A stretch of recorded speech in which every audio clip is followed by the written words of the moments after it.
दुनिया में corona virus के दस्तक दिए करीब 20 महीने बीत गए हैं। तब से हम रोजाना कोरोना की नई नई लहरों के बारे में लगातार सुनते आ रहे हैं। पहली लहर और दूसरी लहर की तबाही सबने देखी और भारत में तीसरी लहर की आशंकाओं ने लोगों को डरा रखा है।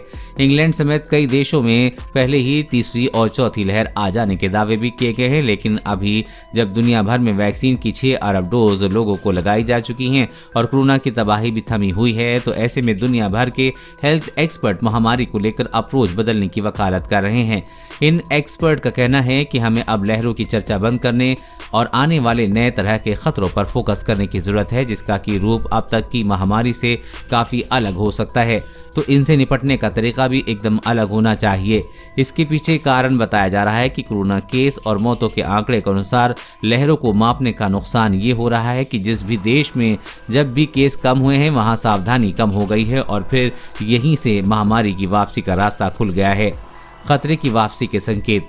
ब्रिटेन और अमेरिका में कोरोना की दूसरी लहर थमते ही स्कूल और दफ्तर बाजारों के खुलने के बाद से लहर में आई तेजी इसका उदाहरण है। अमेरिका में तो सितंबर का महीना काफी घातक साबित हो रहा है।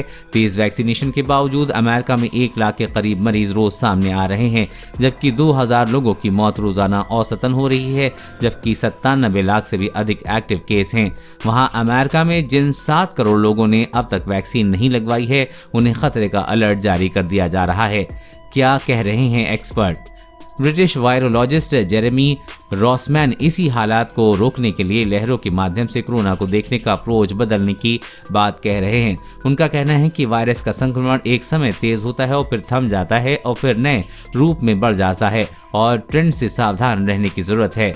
एक्सपर्ट का कहना है कि ऐसे वक्त में जब कोरोना वायरस के रोज नए वेरिएंट सामने आ रहे हैं और लगातार वायरस म्यूटेट हो रहा है, तो ऐसे में दुनिया के लिए सावधान रहना ज्यादा जरूरी है ताकि महामारी को वापसी करने से रोका जा सके। कैसे हो सकती है भविष्य में कोरोना की लहरें? विश्व स्वास्थ्य संगठन और वैक्सीन अलायंस गावी का आकलन है कि आने वाले कई वर्षों तक कोरोना वायरस कहीं जाने वाला नहीं है। कम या ज्यादा प्रभावी रूप से ये अलग अलग देशों और उनके अलग अलग इलाकों में उभरता रहेगा। इससे निपटने के लिए उपायों के साथ साथ लोगों को इसके साथ जीने की आदत डालनी होगी।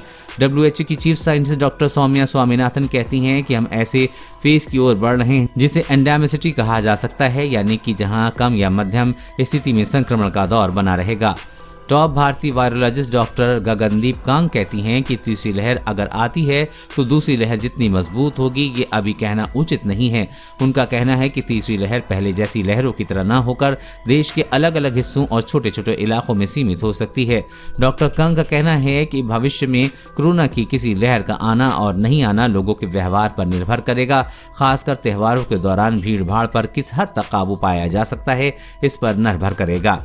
कोरोना वायरस और कोरोना वैक्सीन से जुड़ी हर अपडेट पाने के लिए चैनल को सब्सक्राइब करें।